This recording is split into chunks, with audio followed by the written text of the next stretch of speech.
মণ্ডলীর মধ্যে আমরা এসেছি তার গৌরব, তার আরাধনা, তার বন্দনা স্তুতি করতে। আজকে আমরা এখানে ব্যানার মধ্যে দেখতে পাচ্ছি যে আমাদের প্রচার একজন মহিলাকে নিয়ে, একজন মহিলা যিনি তার জীবন প্রভুকে দিয়েছিলেন, যিনি তার হৃদয় বিশ্বাস প্রভুকে দিয়েছিলেন। আমেন। যদি আপনার কাছে বাইবেল থাকে আপনি আমার সঙ্গে খুলে নিন যোশুয়া পুস্তক তার 2 অধ্যায় 9 থেকে 11 পদ। যোশুয়া পুস্তক তার 2 অধ্যায় 9 থেকে 11 পদ। কেউ একজন আমরা পাঠ করি যোশুয়া পুস্তক তার 2 অধ্যায় 9 থেকে 11 পদ। কেউ একজন পাঠ করি। আর তাহাদিগকে কহিল, আমি জানি সদা প্রভু তোমাদিগকে এই দেশ দিয়াছে, আর তোমাদের হইতে আমাদের উপরে মহা ভয় উপস্থিত হইয়াছে, ও তোমাদের সম্মুখে এই দেশ নিবাসী সমস্ত লোক বলিয়া দিয়াছে। কেননা মিশর হইতে তোমরা বাহির হইয়া আসিলে সদা প্রভু তোমাদের সম্মুখে কি প্রকারে সুখ সাগরের জল শুষ্ক করিয়াছিলে, এবং তোমরা জর্দনের ও পারস্য সিয়ন ও ওক নামে ইমরীয়দের দুই রাজার প্রতি যাহা করিয়াছ, তাহাদিগকে যে নিঃশেষে বিনষ্ট করিয়াছ, তাহা আমরা শুনিলাম। আর শুনিবা মাত্র আমাদের হৃদয় গলিয়া গেল, তোমাদের হেতু কাহারও মনে সাহস হইল না। কেননা তোমাদের ঈশ্বর সদাপ্রভু উপরিস্থ স্বর্গে ও নিচস্থ পৃথিবীতে ঈশ্বর। Amen. Hallelujah. Praise the lord. এখানে রাহাব নামের একজন মহিলা তিনি বলছেন যে আমি জানি সদাপ্রভু তোমাদের এই দেশ দিয়েছে। আমেন। আমি জানি কি সদাপ্রভু তোমাদের কি দিয়েছে, এই দেশ তোমাদেরকে দিয়েছে। হালেলুয়া। তো আজকে প্রচারে যে শিরোনাম রয়েছে, প্রচারে যে বিষয়ের উপর আমরা আজকে শুনবো বা জানবো, যে রাহাব অতীত নয় কিন্তু বিশ্বাসী মানুষের ভবিষ্যৎ কি করে নির্ধারণ করে। অতীত নয় কিন্তু বিশ্বাসী মানুষের ভবিষ্যৎ কি করে নির্ধারণ করে। হালেলুয়া। আমরা ভূমিকার মধ্যে যাব। যখন আমরা আজকে ভূমিকার মধ্যে দেখব যে যখন আমরা একজন মানুষকে দেখি, সাধারণত যখন একজন মানুষকে আমরা দেখি আমরা মানুষ যে আমরা মানুষের অতীত দিয়ে বিচার করি।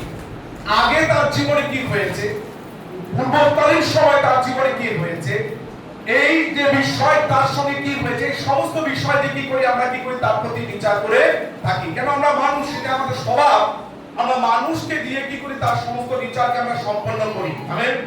আর যখন এই মানুষ, যখন সেই ব্যক্তির নামে, যার নামে আলোচনা করছি, যদি তার সম্বন্ধে খারাপ কোনো বিষয়কে আমরা জানতে পাই বা মন্দ কিছু বিষয়কে যখন আমরা জানতে পাই, তখন আমরা সমাজ তার সম্বন্ধে একটি লেভেল লাগিয়ে দেওয়ার চেষ্টা করে, দাগ লাগিয়ে দেওয়ার চেষ্টা করে যে এই এমন এক ধরনের মানুষ, একজন মন্দ মানুষ, কি একজন খারাপ মানুষ, এই কাজটি করেছে, অর্থাৎ এর দ্বারা কিছুই হবে না, এর দ্বারা ভালো কিছু হতে পারে না। অর্থাৎ মানুষ তার যখন কোনো ব্যক্তির সম্বন্ধে আলোচনা করে, সমালোচনা করে, তখন তার অতীতের বিষয়কে নিয়ে সেই জায়গার মধ্যে কি করে যে এই প্রকার বিষয়কে সেখানে তাদের মধ্যে বিষয়কে আলোচনা করে।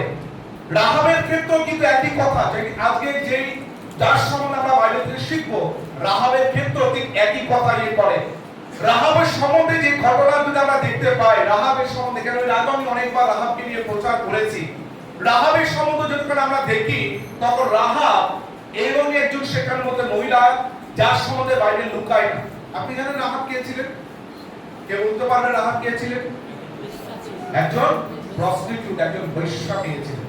হ্যাঁ, একজন বেশ্যা মেয়ে ছিলেন, যিনি জিরুহ নগরের মধ্যে তিনি কি করতেন, বেশ্যাবৃত্তি করতেন। আর বাইবেল আমাদেরকে তার সম্বন্ধে কোনো কিছু লুকায় না। যদি আপনি যোশুয়া পুস্তক তার 2 অধ্যায় 1 পদ দেখেন, সেখানে পরিষ্কার করে লেখা রয়েছে কি রাহাব তিনি একজন কি ছিলেন, তিনি বেশ্যা ছিলেন। কিন্তু আশ্চর্যের বিষয় হচ্ছে এই যে সেখানে তিনি মন্দ কাজ করতেন, ব্যভিচার করতেন, শরীরকে নিয়ে তিনি কি করতেন, লোকদের কাছে, মানুষদের কাছে তিনি তার শরীরকে তিনি বিক্রি করতেন। ঈশ্বর তার অতীতকে তিনি জানলো, ঈশ্বর তার আগে তিনি কি করেছেন, তার ব্যক্তিগত জীবনের অতীতে তিনি সে সমস্ত কাজ করে তিনি জানলো। তবুও তিনি তাকে প্রত্যাখ্যান করেননি, তবুও তিনি তাকে কি করেননি, তিনি তাকে প্রত্যাখ্যান করেননি, বরং কি করেছেন, তিনি তাকে, যে রাহাবের গল্প বা রাহাবের জীবনী আমাদের জীবনের মধ্যে শেখায় যে ঈশ্বর মানুষের অতীতকে কেন্দ্র করে কার্য করে না। ঈশ্বর মানুষের আগে কি হয়েছে সেই বিষয়কে নিয়ে ঈশ্বর তিনি কার্য করেন না। কিন্তু রাহাবের গল্প আমাদেরকে শেখায় যে একজন মানুষের বিশ্বাস, একজন মানুষের ব্যক্তিগত তার বিশ্বাস তার ভবিষ্যৎকে সেখানে কি করে বলতে চায়। Hallelujah, praise the Lord.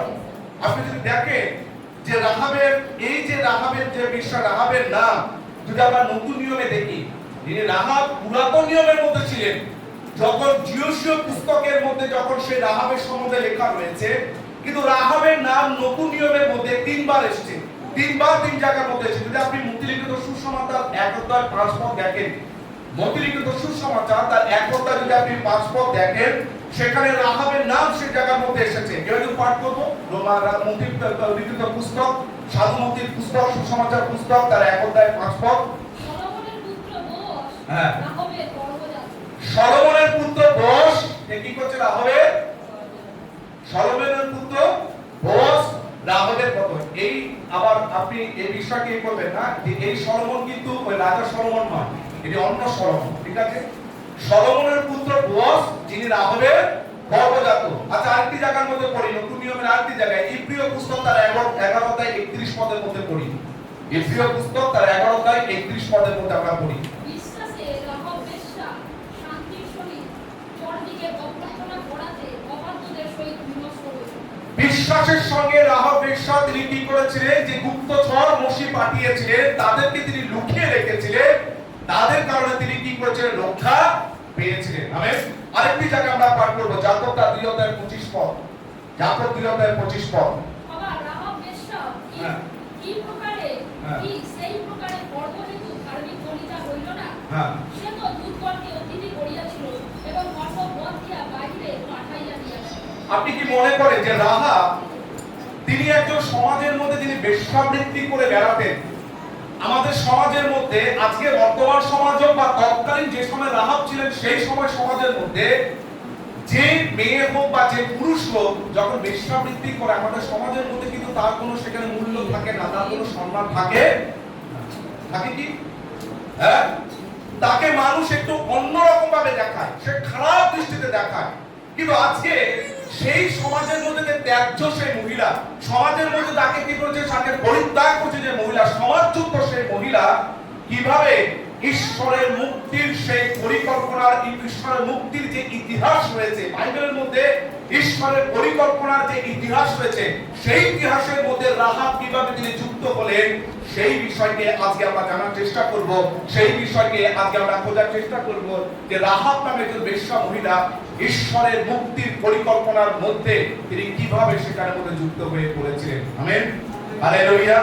প্রথম আজকে সেখানে আজকে আমরা কি করব? রাহাবের জীবন থেকে আজকে আমরা সেই তিনটি প্রশ্নের উত্তর খোঁজার চেষ্টা করব। আজকে আমরা এই রাহাবের জীবন থেকে সেই প্রশ্নের উত্তর খোঁজার চেষ্টা করব যে একজন বেশ্যা হওয়ার দরুনও কি করে ঈশ্বরের সেই জাতির মধ্যে তিনি প্রবেশ করলেন, ঈশ্বরের পরিকল্পনার মধ্যে কিভাবে তিনি প্রবেশ করলেন, বা ঈশ্বরের মুক্তির ইতিহাসের মধ্যে তিনি কিভাবে সেই কি করে তিনি যুক্ত হয়ে গেলেন। আমেন। প্রথম যে বিষয়টিকে আজকে আমরা দেখার চেষ্টা করব, প্রথম যে বিষয় সেটিকে দেখার চেষ্টা করব, ঈশ্বর মানুষের অতীত নয় কিন্তু বিশ্বাসকে দেখে। ঈশ্বর মানুষের অতীত নয় কিন্তু কাকে দেখে? ঈশ্বর মানুষের অতীত নয় কিন্তু কাকে দেখে? বিশ্বাসকে দেখেন। যদি আপনি যারা জিওসু তার 2:9-11 পদ দিয়েছেন, ইব্রিয় তার 11:31 পদ পাঠ করব। ইব্রিয় তার 11:31 পদ তাড়াতাড়ি করে। ইব্রিয় তার 11:31 পদ। বিশ্বাসে রাহাব বেশ্যা শান্তির সহিত চরদিকে অভ্যর্থনা করাতে অবাধ্যদের সহিত বিনষ্ট হইল। আমেন। রাহাব সম্বন্ধে যদি দেখতে পাই যে জিরিহ নগরের মধ্যে হয়তো এমন কোন মানুষ ছিল না যে রাহাবকে জানতো না, হয়তো পারে এমন কোন সেই জায়গার মধ্যে পুরুষ ছিল না যেখানে রাহাবকে তারা জানতো না। সমাজের মধ্যে কিন্তু সবাই তাকে জানতো, কেননা সমাজের যেখানে তার বাড়ি, যে বিশাল বড় সেই যে জিরিহ নগর যে প্রাচীর রয়েছে, সেই প্রাচীরের উপর সেখানে তার বাড়ি যে ছিল, এবং সমাজের প্রত্যেকটি মানুষ কি করতেন? তাকে জানতেন বা তাকে পেয়েছিলেন।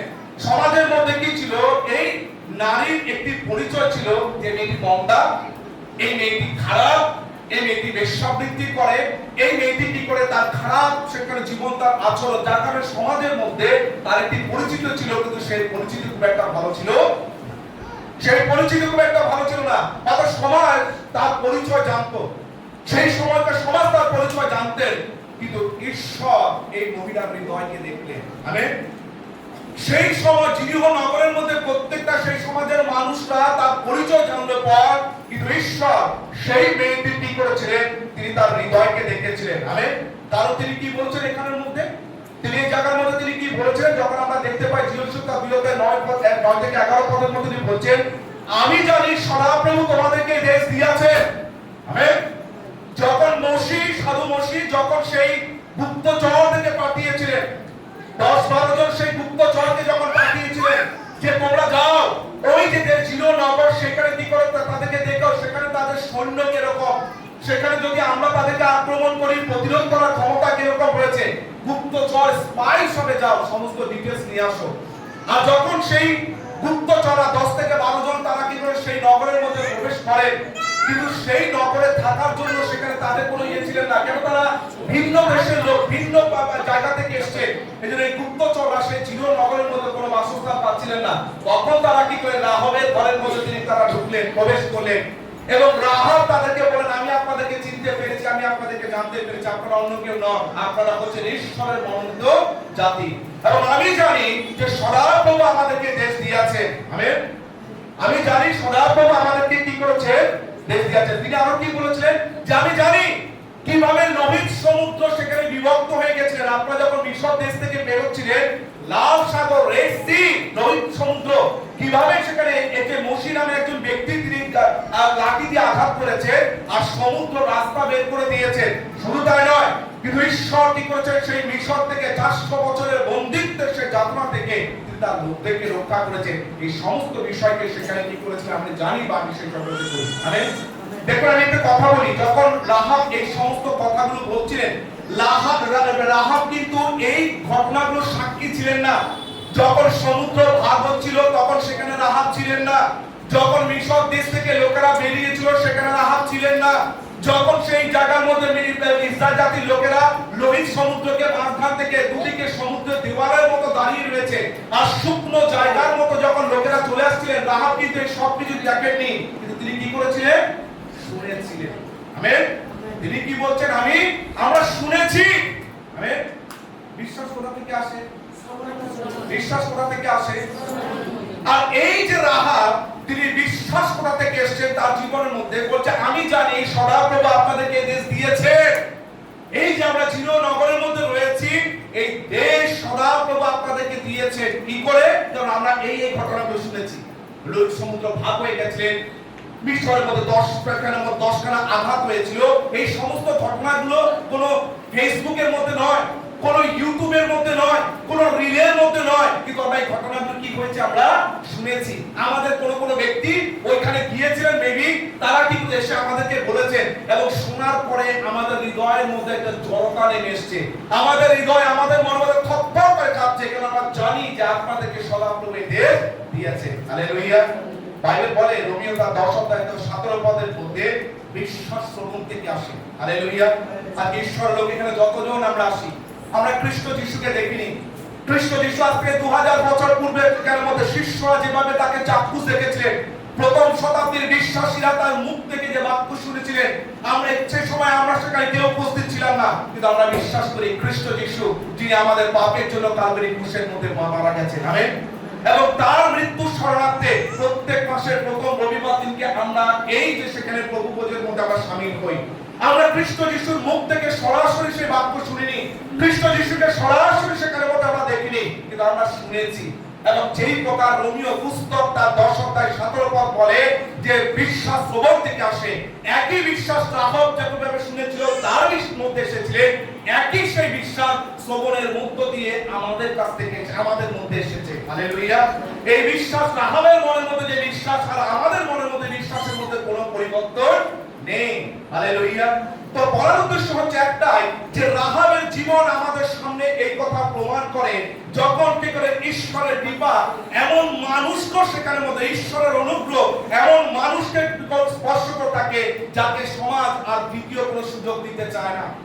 যাকে এই সমাজ হোক, সে রাহাবের সমাজ হোক কি আজকের দিনের সমাজ, সেই মানুষকে সমাজ যখন দ্বিতীয় কোনো সুযোগ দিতে চায় না, কিন্তু ঈশ্বরের অনুগ্রহ তাদের জীবনের মধ্যে থাকে। হালেলুয়া।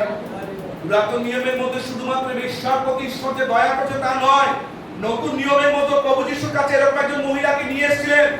লোকেরা নিয়ে এসেছিলেন মহিলাকে, সেখানে বলছেন এই মহিলাকে আমরা বেশ্যাবৃত্তি অবস্থার মধ্যে ধরা পড়েছে। আমাদের মসি বিধান দিয়েছেন পুরাতন নিয়মের মধ্যে যে এই প্রকার মহিলাকে কি করে মেরে ফেলো, এই প্রকার মহিলাকে সেই পাথরের আঘাত দিয়ে মেরে ফেলো। সেই খ্রিস্ট যিশু যেমন ভাবে একইভাবে সেই মহিলাকে রক্ষা করেছিলেন, একই ঈশ্বর তিনি পুরাতন নিয়মের মধ্যে এই মহিলাকে সেই গুপ্তচর বা ইসরায়েল জাতিকে পরবর্তী যখন দেশ ঢুকেছে তারপর সেই মেয়েকে মেরে ফেলো না, এই মেয়েকে সেখানে তাকে পাথর দিয়ে তাকে সেখানে লাঠি দিয়ে কি তাকে বিয়ে তাকে মেরে ফেলো না। আমেন। একই ঈশ্বর তিনি পুরাতন নিয়মের মধ্যে রাহাবকে বাঁচিয়েছিলেন, ঠিক একই ঈশ্বর সেই নতুন নিয়মের মধ্যে সেই বিশ্বাসকে সেদিকে তিনি কি করেছে বাঁচিয়েছিলেন। হালেলুয়া। সমাজ যাকে সুযোগ দেয় না দ্বিতীয়বার, কিন্তু ঈশ্বরের করুণা ঈশ্বরের অনুগ্রহ কি করে তার জীবনের মধ্যে স্পর্শ করে থাকে। হালেলুয়া। Praise the lord. দেখুন একটা উদাহরণ দিয়ে বোঝায় যে আমি কথা বুঝে আপনাদেরকে বলছি। ধরুন আপনি একটা মাটির পাত্র নিয়ে এসেছেন, আপনি একটা মাটির পাত্র হয়তো একটা জলের জন্য সেই যে জলের পাত্র বড়দের সেই মানে হ্যাঁ কলসি ঠিক আছে, মাটি সে কলসিকে নিয়ে আসছেন ঠিক আছে, এবং বাড়ির মধ্যে একটা টুলের উপর রেখেছেন। অসাবধানবশত সেটা কি হয়েছে, যখন আপনি বাড়িতে ঢুকছেন বা কোনো কারণে হয়তো ধাম করে সেটা কি হয়েছে পুড়ে গেছে, মাটির দিক করছে ঘুম থেকে সেটা পড়ে গেছে। এই অবস্থার মধ্যে না ব্যবহারযোগ্য আছে, এটাকে ব্যবহার করা যায় না, এটাকে সম্ভব নয় ব্যবহার করা, ওটা কি করে আপনি ফেলে দেন। কিন্তু যিনি ওই মাটির কলসি যখন বানিয়েছেন তিনি হয়তো আপনার বাড়ির সামনে দেখেছেন ওই যে সেই মাটির কলসিটা পড়ে রয়েছে ভাঙা অবস্থায় আপনি ফেলে দিয়েছেন, উনি সেটাকে তুলে নিয়ে গেলেন, পুনরায় ওটা তিনি কি করলেন ভাঙলেন, এটাকে সে নষ্ট করলেন, আবার পুনরায় সুন্দরভাবে সেটাকে কি করে আটকে উঁচু করে রূপ দিয়েছেন। আমেন। আপনি বুঝতে পারছেন আমি কি বলতে চাইছি? আমার বলার উদ্দেশ্য হচ্ছে যে ঈশ্বর প্রত্যেকটা মানুষকে সেই ভাঙা জীবনকে নতুন একটা উদ্দেশ্য দিয়ে তিনি ব্যবহার করতে পারেন। আমেন। মানুষ একটা মানুষের জীবনে খারাপ যখন বিষয়কে জেনে যায় তখন সেখানে তার সঙ্গে ব্যবহার, তার সঙ্গে চলাফেরা, তার সঙ্গে কথাবার্তা, তার সঙ্গে মেলামেশা করতে চায় না। কিন্তু ঈশ্বর আমাদের অতীত জানার পরও, ঈশ্বর রাহাবের অতীত জানার পরও তিনি একটা নতুন উদ্দেশ্যে তিনি রাহাবকে যেমন ব্যবহার করে থাকে, ঠিক তেমনি করে আমাদেরকে একটা নতুন করে তিনি কি করে ব্যবহার করে থাকে। হালেলুয়া। Praise the lord. আজকে ঈশ্বর লোক এখানে আজকে কতজন রয়েছে যারা আজকে মনে করছেন অতীতের জীবনের মধ্যে আমার কিছু ভুল রয়েছে, আমার কিছু ত্রুটি রয়েছে, আমাকে হয়তো ঈশ্বর ব্যবহার করবেন না। আমার জীবনের মধ্যে অতীতের জীবনের মধ্যে বেশ কিছু সেখানে ভুল রয়েছে, যেখানে মনে করতে আমি রাহাবের থেকে আমি খারাপ, আমার জীবনের মধ্যে রাহাবের থেকে হয়তো আমি বড় পাপ করেছি, কিন্তু আপনি হয়তো মনে করছেন আমি অযোগ্য ঈশ্বরের দয়া পাই। আমি আপনাকে বলবো ঈশ্বর যদি রাহাবকে দয়া করতে পারেন তবে ঈশ্বর আপনাকে দয়া করতে পারেন। আমেন। ঈশ্বর যদি রাহাবকে দয়া করতে পারেন তবে ঈশ্বর তিনি কাকে কি করতে পারেন, আপনাকে দয়া করতে তিনি পারেন। হালেলুয়া। যেই রাহাবকে যেই ঈশ্বর তিনি রাহাবকে তিনি গ্রহণ করেছিলেন, ঠিক একই ঈশ্বর তিনি আপনাকে এবং আমাকেও তিনি গ্রহণ করেন। আমাদের যতই ভুল হোক না কেন, যতই ত্রুটি হোক না কেন, ঈশ্বর সেখানের মধ্যে আমাদেরকে তিনি দুটি করে আমাদের বিয়ে করতে পারেন। হালেলুয়া। Praise the lord. আমার বলার উদ্দেশ্য হচ্ছে যে প্রথম যেখানের মধ্যে বিষয়টা আমরা শিখেছি যে ঈশ্বর মানুষের অতীত নয় কিন্তু বিশ্বাসকে তিনি দেখেন। হালেলুয়া। আপনি কি করেছেন সেটাকে নিয়ে মানুষ সমালোচনা করতে পারে, আপনি কি করেছেন সেটাকে নিয়ে মানুষের সমালোচনার বিষয় হতে পারে, কিন্তু ঈশ্বর তিনি আপনার অতীত নয় কিন্তু ঈশ্বর তিনি আপনার ভবিষ্যৎকে তিনি দেখেন। যখন আপনি বিশ্বাস করেন তখন তিনি আপনার ভবিষ্যৎকে সেই বিশ্বাসের মধ্যে তিনি গড়ে তোলেন। হালেলুয়া।